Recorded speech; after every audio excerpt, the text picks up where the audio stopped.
Hi, thanks for your interest in Boulder County Trends, the Community Foundation's flagship report on the social, economic, and environmental health of Boulder County. I'm Chris Barge, Vice President of Strategic Initiatives, and I will be walking you through what you will find in the printed and online edition of the new Trends Report. This Trends Report is our 10th Trends Report. The Community Foundation produces this every other year. The Trends Report has been produced since 1996. I want to start, first of all, by talking a little bit about how the Trends Report sits inside the Community Foundation Boulder County and how the Community Foundation Boulder County is positioned within the community that we serve, which is Boulder County.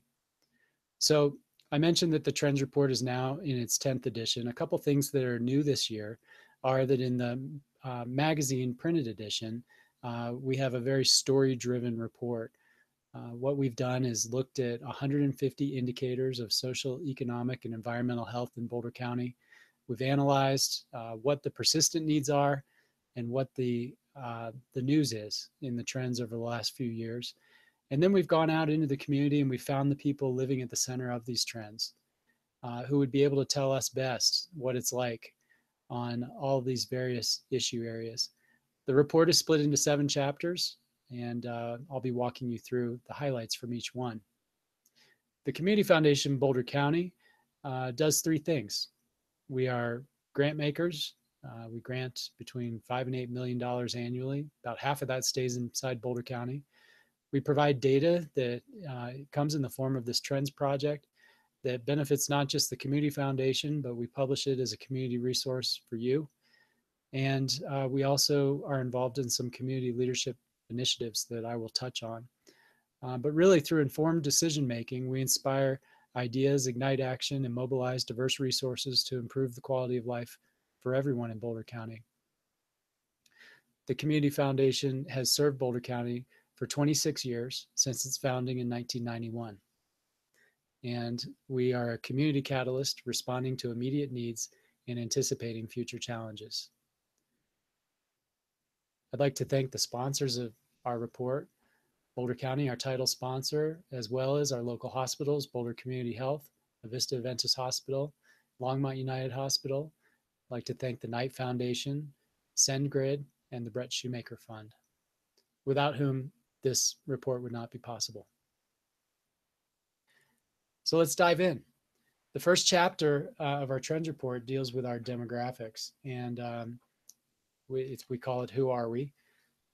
Really, when you look at some of the shifts that have been happening, you need to look no farther than my neighbors who used to live 7 doors down from me in South Boulder. Joan and Sharon and their kids, Jake and Savannah, found a house that was twice the size that they could move into in Lafayette. And so now they are among many families with young children who are finding homes on the east side of our county. And we're seeing that inside the city of Boulder, it's really hollowing out when it comes to families with young children. You'll see throughout this report, so many things flow downhill from the skyrocketing price of housing. This is just the first of many instances. And you are really going to see the ripple effects of our housing market throughout this report. Another trend is that we are aging. This is a photo of Lily Darcy, who welcomed us into her Louisville home right when Boulder County Care Connect, one of their volunteers, was delivering her groceries. When you look at the yellow line on this graph, you'll see that that's really the age band that's moving. In the next 25 years or so, we're going to have as many people that are 65 and over as we currently have who are between 25 and 44 and 45 and 64. That's a big change for us. And it tracks really what's been going on in the first world over the last century as people are living longer. Just in the last 100 years, there's been a 65-year increase in our average life expectancy. And that's true here in Boulder County too. And so raises important questions about our infrastructure and how we are preparing to tend to the needs of our elders. We are becoming more diverse. It's interesting. The Community Foundation did a listening tour over the summer. We talked to uh, many people from around the county. And one of the things they said was it seemed as though the county was becoming less diverse, but in fact, the opposite is happening. In 1990, 90% of county residents were Anglo, that's white, non Hispanic.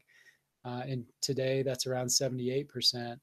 And that's reflected, on the other hand, by the fact that we've had a doubling of our Latino population as a percentage of our total population.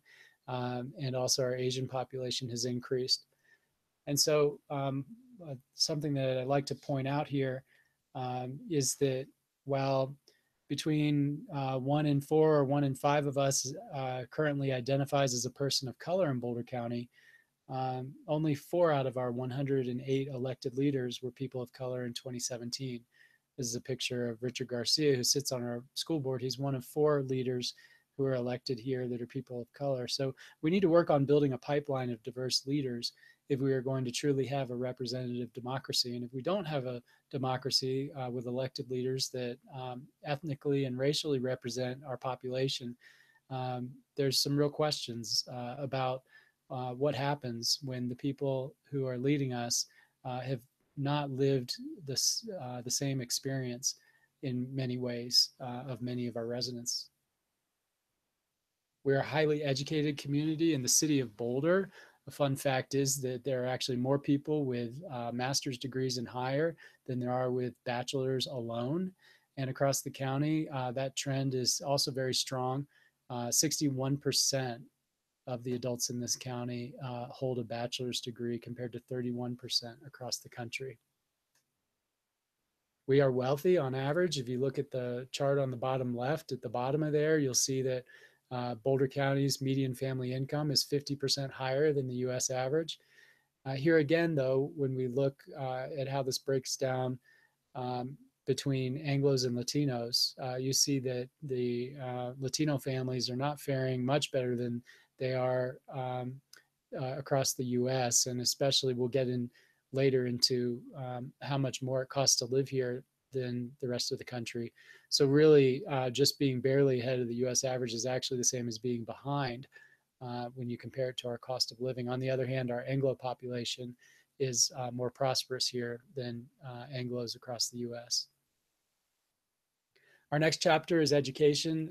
Far and away, the biggest headline there was that the good news is our experience is 6-year high in high school graduation rates. And that's not just here in Boulder County in our 2 school districts, but it's true across the state. And so in reporting this out, I had to ask the question, well, if this is happening across the state, why is that? Is it because there's been a huge increase in funding? No, we still rank near the bottom of the barrel when it comes to per pupil funding in this state. Was there some incredible reform that was widespread? Did we somehow get students that on average were just achieving better? The answer actually has more to do with online credit recovery classes. The industry there has caught up and it's made it easier to graduate. And so, whereas when I was growing up, if you flunked a class, you needed to repeat it, and that would put you back either a semester or a year. Now, in the space of 5 or 6 weeks over the summer, a student can turn around an F to a passing grade in really up to 5 classes. And so while they are staying on track and graduating more than they used to, the question is, okay, but are they more prepared for the next step? And in future slides, you'll see there's some question about that. Boulder Valley in particular is home to the largest achievement gap out of the metro schools. It's tied with Denver Public Schools as far as having the largest achievement gap. Here you've got a comparison of our 2 school districts and Colorado schools, the students that are from low-income families compared to their peers. And here you see that the higher income family students are performing above the state average, but the kids from low-income families are right at the state average. And so this raises the question, if we're so smart, so educated, so wealthy, why can't we get this right? Put another way, Brenda Lyle, who's quoted in this story, has founded the Family Learning Center, works with low-income and minority kids every day. She says the true measure of a school district is how does it do by poor people. And if the answer is no better than the state average, then the question is fair to ask, are we any better here with our schools than we are across the state? So the point we make in trends is it shouldn't be this hard to beat the odds, really not just in education, but anywhere. On the one hand, we really celebrate the stories of people who beat the odds, but then on the other hand, we really do support the righteous work of trying to change the odds, so it's not this hard.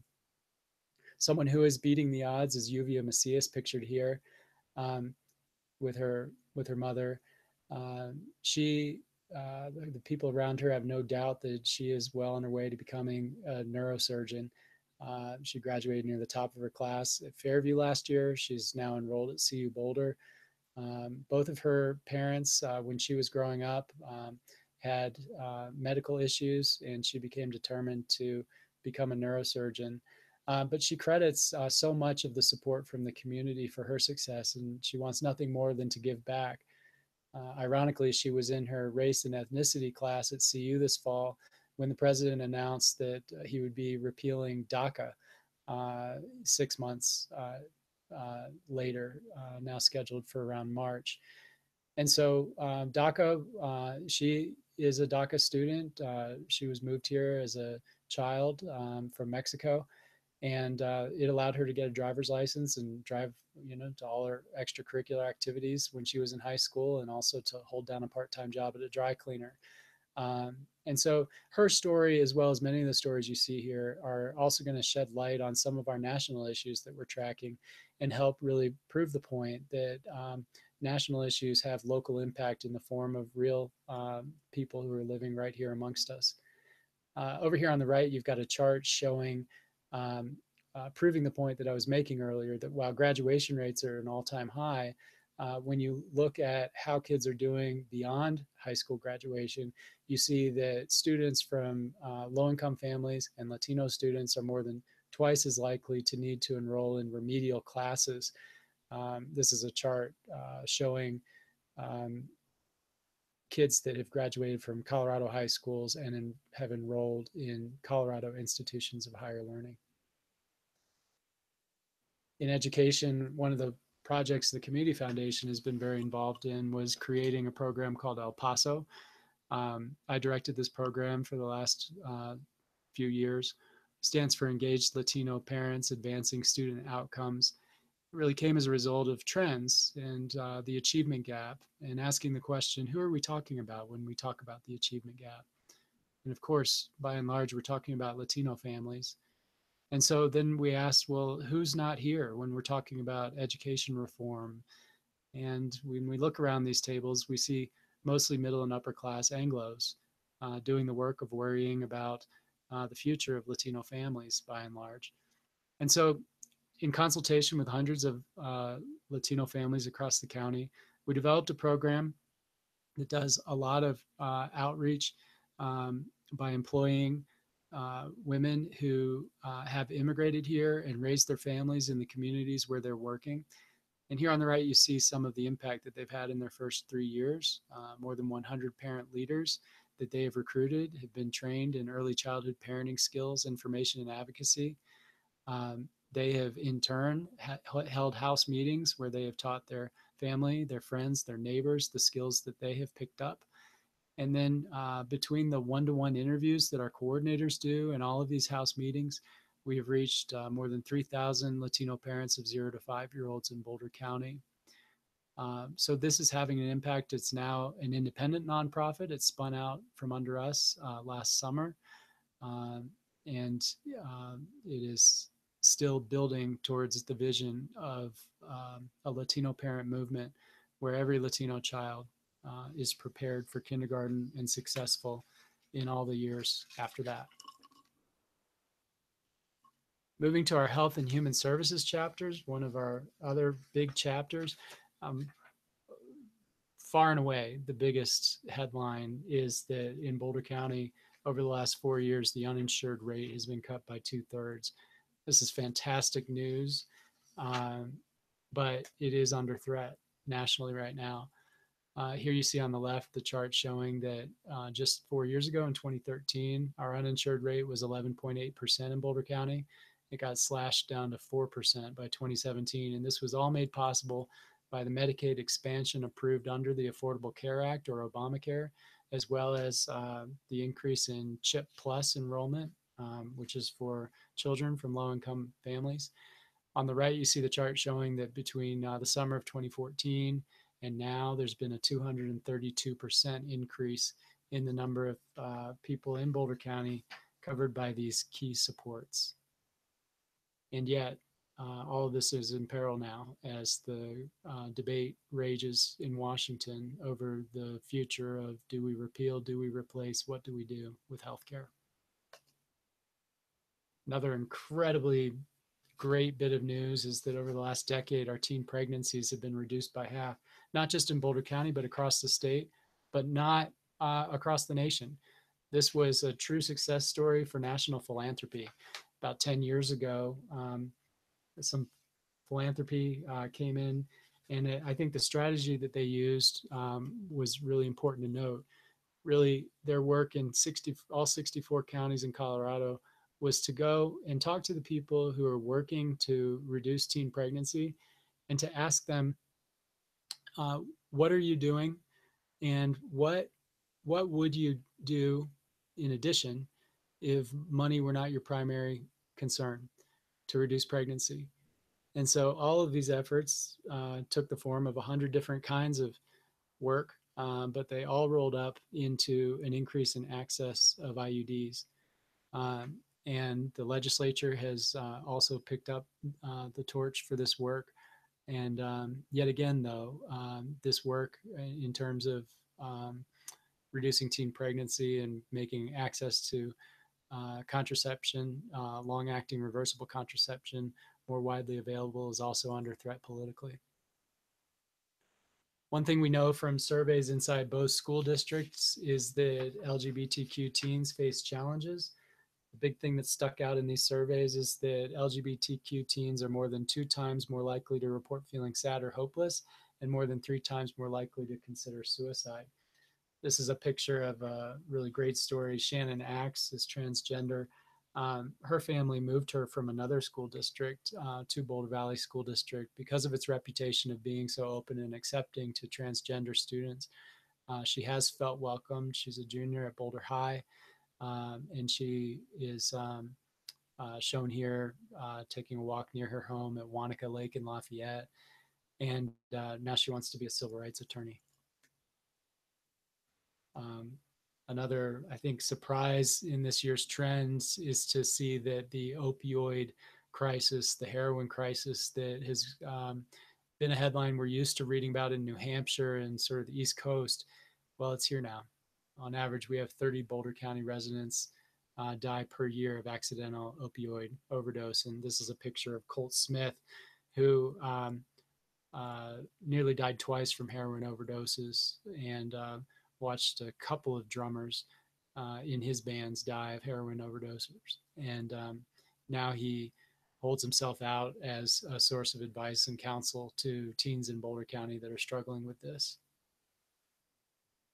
Our next chapter is economy and housing. I mentioned at the top of this presentation just how much the skyrocketing price of housing is having an impact on all of our social issues. Here you see this graphic representation about how the market was basically flat between, say, 2006 and 2010. But around 2011, 2012, things really started heating up. And in the city of Boulder in particular, where we once thought of the median home price as being, $550,000, and we couldn't believe that it was higher than $500,000. Well, today, just 6 years later, it's up over around 850,000. And as shocking and eye-popping as that is, that trend has pulled through across the county. So in Longmont, which is still our most affordable place to live, the same house that was that you could buy in the low 200s 5 years ago is now going for the high 300s. We've got a picture here of Francisca Amaya and her mother Adela Loya, who stand proudly on the back steps of their Longmont home. They told us that they had to search for a year for a home with a price they could qualify for, and several times were beat out with cash offers from investors who uh, didn't move in but immediately flipped and rented the place. Her advice now for someone in her position looking for a house is it's just not affordable here anymore. Look outside Boulder County. Little reality check. We talk about the national poverty rate, and for a family of four with two little kids, that poverty rate is 24,600. Um, but it's important to think in terms of what it costs to live here in Boulder County. A study 2 years ago by the Colorado Center on Law and Policy found that you actually need triple the poverty rate as a family of four in order to be self-sufficient. In other words, not need any kind of public subsidy and live in Boulder County. By comparison, lower cost of living down the road in Pueblo, where you can get by on about 65 cents on the dollar.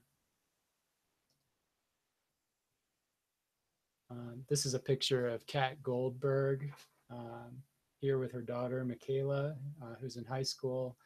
And they're in Lafayette. And, Kat has been doing good work lately to pursue her associate's degree. When she decided that she wanted to improve her own financial lot, she joined the Boulder County Circles program. And her allies helped her immediately see that she wanted to set a goal of getting her associate's degree before Michaela graduated high school. So she's well on this path, and for good reason. You can see in this chart that the value of a high school degree has actually gone down over the last 10 years significantly, such that now there's really not much difference between the earnings potential of a high school grad and a high school dropout. And it's also important these days to be choosy and judicious about which associate's degree path you go on, because the average doesn't really bring your earnings potential up much. But there still are some very beneficial paths to pursue with associate's degree. It's just something that you definitely want to be choosy about. Overall point here being, amidst the debate about the skyrocketing cost of higher education, it remains really one of the single things that you can do to alter the trajectory of your income potential over a lifespan is to get that 4-year degree or higher. So on the spectrum of the economy and housing, when we talk about not being able to afford housing, if you really can't afford anything and you burn through all your savings, you become homeless. And as Julie Van Domelen told us, she runs EFA.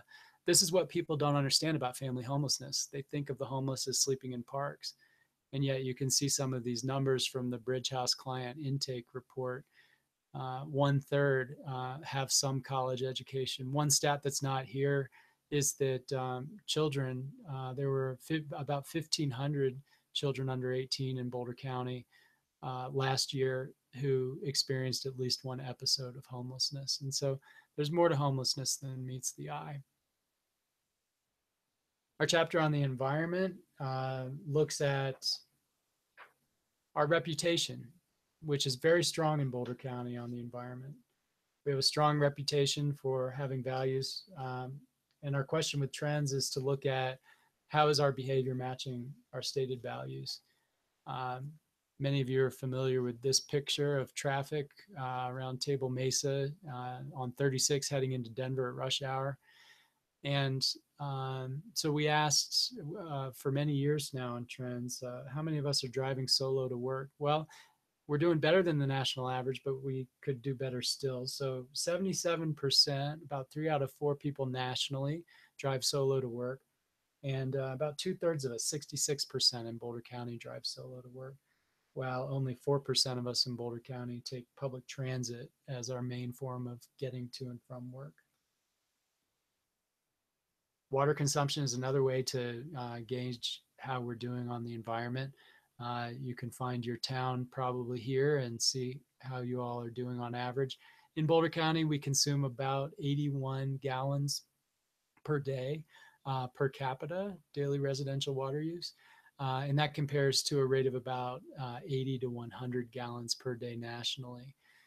So given that we are in the West, in a arid Western state, we are at least, I mean, I would say we're where we should be, and we should be doing even better than this. Another point we like to make in the environment chapter is that, the mountains beckon us here in Boulder County. It's gorgeous as far as the outdoors, but we need to recognize that we're not all immersed in nature. And that has some implications about the quality of life for everyone. So families from low income and minority backgrounds are less likely to participate in the outdoors.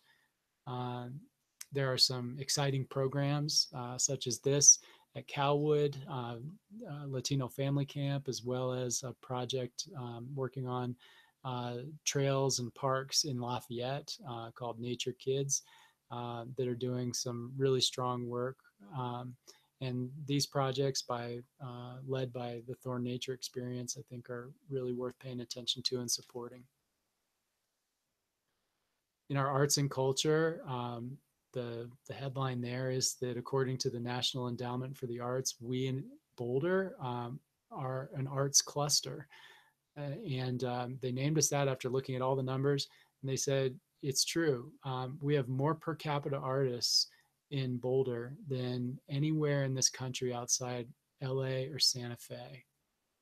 So that's amazing. And look at these stats on this chart. It reflects that. I mean, over time, since 2009, a steady increase, whether you're full-time, part-time, or contract, there's more opportunities for artists here in Boulder County than before. And that's great on the one hand, but let's look at, well, is this sustainable? Are artists making enough to live with this high cost of living? We interviewed Alex Johnstone here on the left, and he said, look, I'm not making incredible house buying money or anything. I've been gigging for a living since 2001. I love it. It feeds my soul. But on the other hand, I'm lucky to pull in between $20,000 and $30,000 a year. That's after a lot of gigs. So he has to supplement his income with other work. And that's true across Boulder County. The average income for an artist is $24,000. Remember, that figure is very similar to the national poverty level. And that we learned in previous slides that a family of four needs triple the poverty level in order to get by without public subsidy here. Another great thing about our arts scene is that supporting the arts keeps our minds open, especially when we experience art for social change. Many of us are either took in this performance or were aware of it last year at the Dairy when Modus Theater worked with the local chiefs of police and our district attorney to put on Do You Know Who I Am? Monologues by immigrants talking about their experience as undocumented residents of Boulder County. In this picture, Lafayette Police Chief Rick Basher reads the monologue written by Victor Galvin, who moved to Colorado from Mexico with his family when he was 8 months old. Our final chapter in the Trends Report deals with our civic participation and giving, and this was a really interesting thing to try to wrap our arms around in this post-election year after the 2016 presidential election. When I talked to the executive director of the Colorado Immigrant Rights Coalition, Nicole Malaku said, it's one of those moments in contemporary history when all of our values are drawn into question. And so I was curious because this is the chapter where the Community Foundation commissions a survey and we do some original reporting. All the other statistics you find in the Trends Report are coming from other outside sources, dozens of other sources. And in fact, about the majority, probably 2/3 of the information comes specifically from the American Community Survey, which is the out-year estimates from the census. So good data, but this is some original data. And I was very curious because I knew that one of the questions that we ask in our survey of 300 Boulder County residents is how open are we as a community to various subpopulations? And year over year, it's pretty consistent. Our respondents say that we are most open to gay and lesbian people, young adults without children, and families with young children. but they say that we are least open to racial and ethnic minorities, immigrants from other countries, and for the first time, they deemed our openness to senior citizens to be less open than more open. I dipped below that 50% mark. On the bright side, when it comes to our civic participation, a couple of things. We volunteer at a rate more than double the national average. Nationally, about 1 in 4 people volunteers at some point over the course of a year, but 55% of us report doing so in the last year. So that's really great. Another really great thing I think about Boulder County's voters is that they have really since the 60s consistently supported public funding for taxing themselves for everything from open space to social programs like the Worthy Cause tax and the soda tax that recently passed, to being generous when the schools come and ask for money to build new buildings or to pay for more teachers in the classroom. On the other hand, one way that we are specifically not very generous in Boulder County is when it comes to actually writing checks to charitable causes. Our giving ratio of 2.72% of gross income is ranking us in Boulder County at 44th out of our 64 counties. And our overall giving ratio in Colorado is lower than any of our contiguous neighbors. So it is proven that in Boulder County, we're not very philanthropic. And as I give trends reports across the county, I'm frequently asked by really stunned audience members, I mean, what's going on with that? They can't believe it. And so we did some reporting and talked with a couple of local experts. This is Leslie Allen, who's on our board and has a lot of great experience with fundraising. She runs Front Range Source, which consults with nonprofits locally and across the world on fundraising. And we talked with Jenny Arbogast on the right here. She's the executive director of Social Venture Partners, which is a giving circle of donors who give their money and their time and their expertise and talent to local nonprofits in building their capacity. So they're very in touch with donors and why they do and don't give. And they offered the following insight. They say that our secular culture, a high turnover rate amongst residents, and a small and diffuse local fundraising infrastructure are part of why we're less generous. Those who do give generously, they say, tend to feel called by a sense of social justice or a spiritual motivation. They have a desire to pay it forward. They are committed to community. They understand that a high quality of life for everyone is in everyone's self-interest. Many of them were raised by parents who taught them to give back, and that was certainly the case, each of them said, for themselves growing up. So our call to action with trends is, how will you give back? What will you resolve to do? Just by virtue of taking in this presentation, I can tell that you're civically engaged. You're probably already very active and involved in our community. And so how will trends help you advance this work?